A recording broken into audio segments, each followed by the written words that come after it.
Oi pessoal, tudo bem? Vamos lá, nossa aula de Ciência das Religiões dessa semana. Então, essa semana nós vamos falar um pouquinho sobre os 7 pecados capitais, né?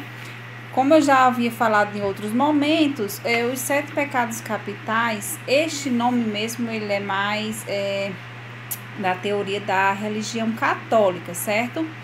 Sendo que nós não estamos discutindo a questão da religião, nós estamos discutindo sobre os sentimentos que cada um deles é capaz de fazer a gente sentir. Então, eu achei interessante a gente estudar, né, esses 7 pecados, né, como se fala, para a gente conhecer um pouquinho mais a respeito de cada um, independente de qual religião a gente siga, certo? Então, na atividade de vocês dessa semana, vai um pequeno texto falando a respeito, certo? Fala o seguinte, né? Os conceitos incorporados no que se conhece hoje como os 7 pecados capitais tratam de uma classificação de condições humanas conhecidas atualmente como vícios, que precedem o surgimento do cristianismo, mas que foram usados mais tarde pelo catolicismo com o intuito de educar os seguidores de forma a compreender e controlar os instintos básicos do ser humano e assim se aproximar de Deus. Então, assim, para quem não é seguidor da religião católica, então a gente pode utilizar esse nome vícios, né? Que fala aí no texto, né? Que realmente, se você for analisar cada um deles, ele é realmente alguma coisa que leva a uma tendência viciosa, né? Como a gente viu, inveja, né? Soberba, preguiça, ira. A gente viu vários que eles levam realmente a essa questão para o vício a algo ou alguma coisa, né? Então, eu acho interessante a gente estudar um pouco a respeito, né? E então, vocês podem prestar atenção nessa questão que fala aí, né? Que surgiu com o cristianismo e mais tarde foi usado pelo catolicismo com o intuito de educar os seguidores. Por quê? Usando ele com essa palavra pecados, né? Então os seguidores iam tentar buscar seguir mais fielmente, né? Pelo medo de não cometer algum tipo de pecado. Mas o que a gente já vem aprendendo nessas últimas aulas, a gente vê claramente que são coisas que não são interessantes da gente seguir ou sentir. Então, independente de questão de religião, são coisas que a gente deve buscar não seguir. E se em algum momento se manifestar na nossa vida, no nosso cotidiano, a gente deve buscar lutar contra e não seguir adiante com aquilo que a gente vem sentindo, né? Como eu falei no caso da inveja. A inveja é uma coisa que é feio se sentir, e do mesmo jeito é feio a gente fazer com que os outros sintam inveja da gente. Mas é uma coisa que pode acontecer a qualquer momento com qualquer um, num momento mais simples. Às vezes, assim, uma bobagem, uma pessoa chega com um caderno mais bonito que o seu e você tem aquela invejinha, eu queria um daquele, eu queria um igual. Às vezes até sem maldade, né? Muitas das vezes pode acontecer sem maldade mesmo. Mas aí aquele sentimento já flui. Então você tem que ficar observando, porque a partir do momento que aquele sentimento ele chega em você, para você ter o controle de não deixá-lo ficar, né? Ele vem, mas é só você ter o controle de não deixar ele ficar, de colocar ele para fora e não manter aquele pensamento, né? Nós falamos sobre a preguiça. Todo mundo sente preguiça. Eu sinto preguiça. Todo mundo sente, é uma coisa normal. A questão da preguiça é o excesso que faz mal. Então, a partir do momento que ela está excedendo os limites, está fazendo com que você deixe de fazer o que realmente deve fazer, que você está perdendo sua identidade por causa dela, é o momento de se preocupar e buscar lutar contra, né? Houve momentos em que foi comparada a preguiça com a depressão, por algumas semelhanças que tem, né? Mas assim, a depressão, ela é uma doença, né? E a preguiça não é uma doença, a preguiça é tipo um modo de vida, é uma coisa opcional. A preguiça ela é opcional e a depressão não é opcional. A depressão, ela quando vem, ela chega e ela é uma coisa, é doença, é grave. E a preguiça não, a preguiça é uma coisa que chega realmente, mas só que a gente tem o poder de fazer com que ela vá embora, basta querer, né? A ira, quando falamos sobre a ira, raiva, de ter a raiva de alguém, raiva de alguma coisa. Então, não é bom você sentir raiva, guardar mágoa de pessoas. Às vezes as pessoas fazem mal a você, mas não é porque fizeram mal a você que você tem que revidar esse mal de volta. Então, quanto mais você puder deixar essas coisas passarem, melhor para você mesmo. Você vai se sentir mais leve a partir do momento que você não absorve esses sentimentos ruins. A gula, quando falamos da gula na última aula, que a gula são os vícios alimentícios, né? Que mesmo a pessoa estando saciada, sem a necessidade de se alimentar, mas ela busca naquele alimento muitas vezes um refúgio para algo que está sentindo. Então tem essa necessidade de buscar, prestar atenção a respeito da gula, né? Porque pode acontecer realmente dela vir associada a algum tipo de distúrbio. Então é necessário sempre prestar atenção quando você observar que você está comendo ou bebendo compulsivamente, sem necessidade. Se você não está com fome, você não precisa daquele alimento, mas você está ingerindo, então você deve buscar, prestar atenção, ficar atento por que de você estar excedendo aquele seu limite na parte alimentar, porque realmente pode estar acontecendo alguma coisa e você não está percebendo. Às vezes algum problema você tem, você não está conseguindo resolver, então você descarrega naquele alimento todas as suas tensões. E aquilo ali você faz a primeira vez, se sente bem e vai fazendo sucessivamente, e quando você vê se tornou uma bola de neve e você não resolveu nenhum problema. Você apenas criou um vício que só vai estar lhe prejudicando psicologicamente e fisicamente, né? Porque a gula, ela prejudica fisicamente também, né? Porque ela vai mexer com a nossa saúde. E a gula tem a questão também que a semelhança dela com a avareza, porque o avarento, ele é totalmente egoísta, né? Então tem essa questão do egoísmo, né? A pessoa que comete a gula, ele vai ter essa questão de ser egoísta. Tem um alimento, pode dividir com os outros, mas não divide, prefere deixar para si, né, consumir sem necessidade, mas não divide com ninguém. Então torna-se uma pessoa egoísta também. Do mesmo jeito que quem tem o vício da gula tem o egoísmo de não querer compartilhar o seu alimento, mesmo podendo compartilhar, porque não tem a necessidade de consumir aquele alimento, então poderia passar para alguém que realmente tem necessidade, mas não o faz, né, para poder guardar mais para si. O avarento é do mesmo jeito.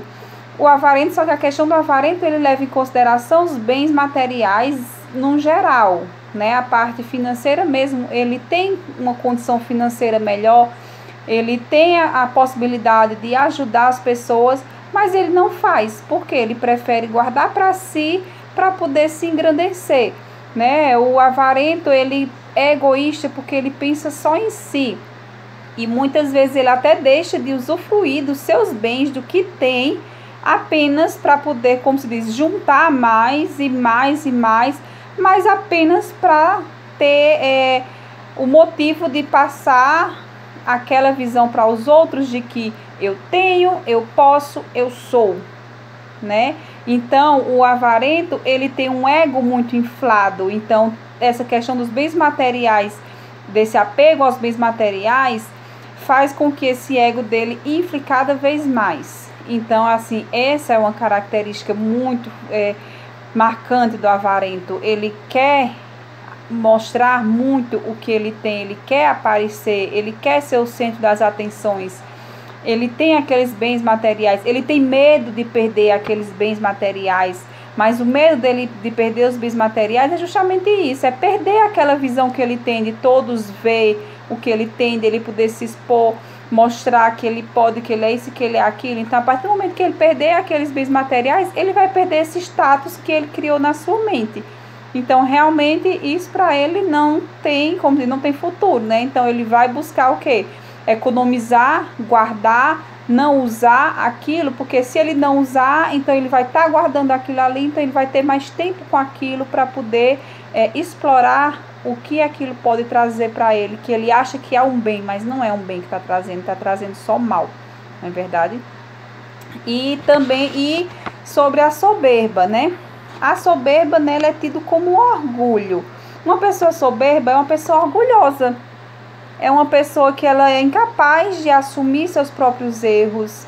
Ela pode saber que está errada, mas ela não quer dar o braço a torcer e assumir os seus erros, né? Ela quer estar sempre à frente, ela não quer demonstrar para os outros que está por baixo, de maneira alguma. Ela quer fazer tudo para estar sempre por cima e muitas vezes até passando por cima dos outros sem pensar no que está fazendo, né? Sem ver o tamanho do erro que está cometendo.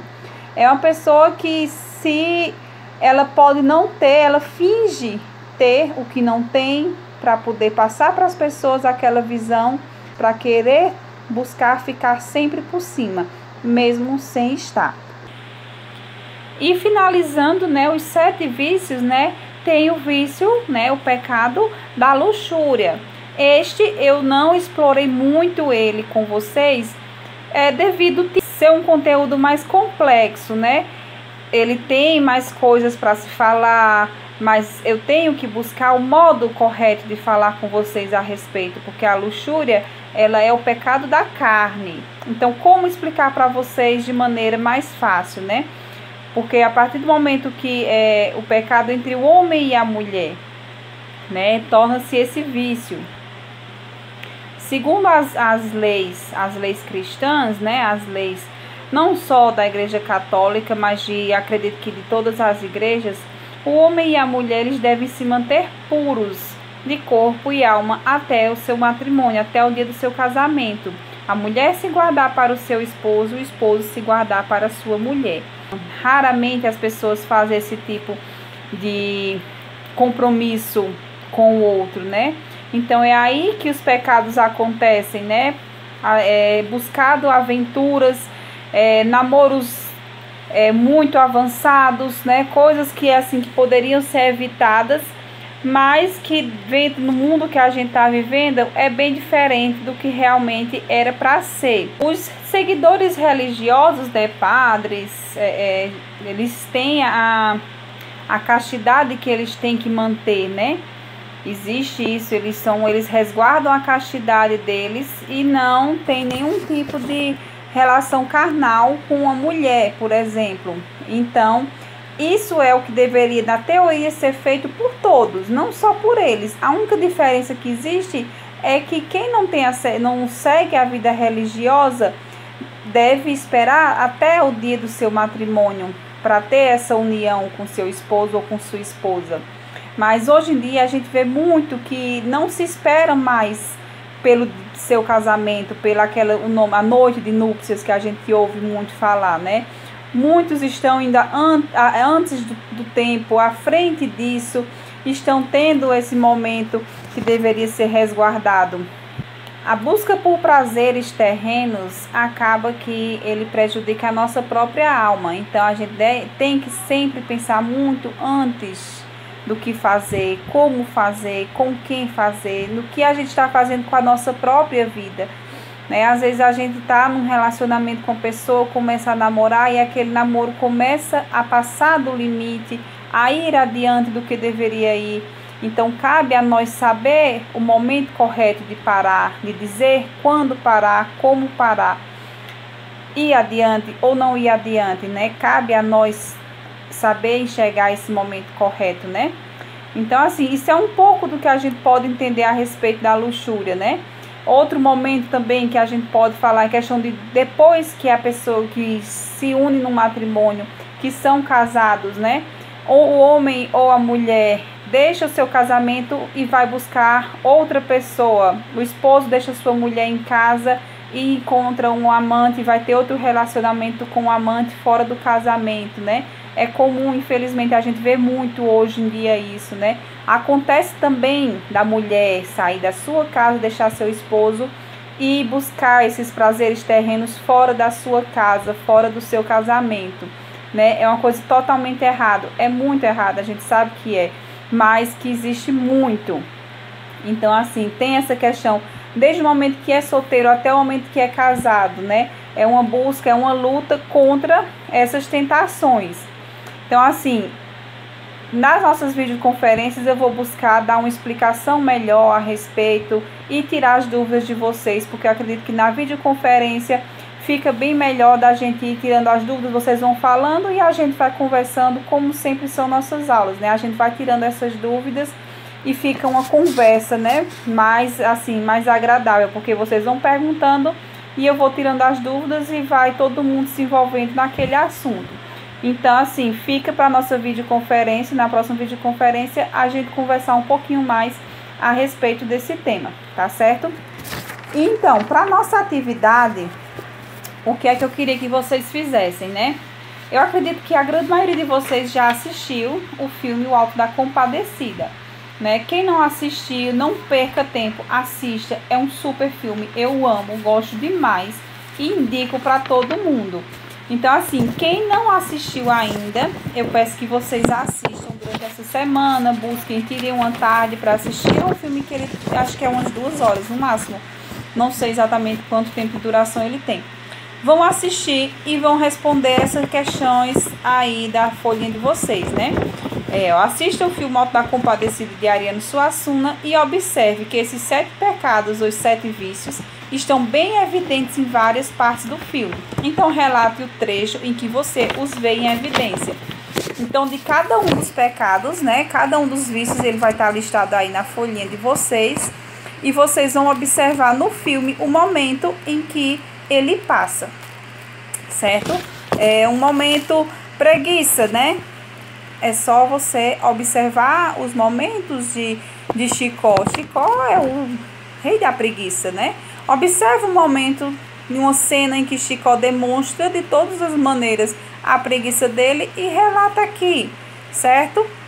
Gula, na hora que eles têm um momento que eles estão comendo, que tá uma briga porque tem a comida que é a comida da cachorra, é melhor do que a comida deles e tal. Então, busca. Tem de todos os 7 vícios, os 7 pecados, tem pelo menos um momento nesse filme que se enquadra, certo? Então, é isso que eu quero que vocês façam. Vocês assistam e vão relatar cada um deles, tá certo? Façam, é uma tarefa diferenciada, é uma coisa divertida, na verdade, porque é um filme muito bom, divertido, engraçado, é ótimo, muito bom, super recomendável. Então, vocês vão estar fazendo uma atividade, se divertindo. Faz um cineminha, faz uma pipoquinha, bota o caderno do lado para ir fazendo as anotações, faz uma pipoca, vai assistir o filme à tarde e tudo bem. E faz a tarefa, de boa, né? Então, façam e eu vou ficar aguardando, tá certo? E na nossa próxima videoconferência a gente vai falar mais a respeito, tá certo? Beijão, fiquem com Deus, até a próxima aula.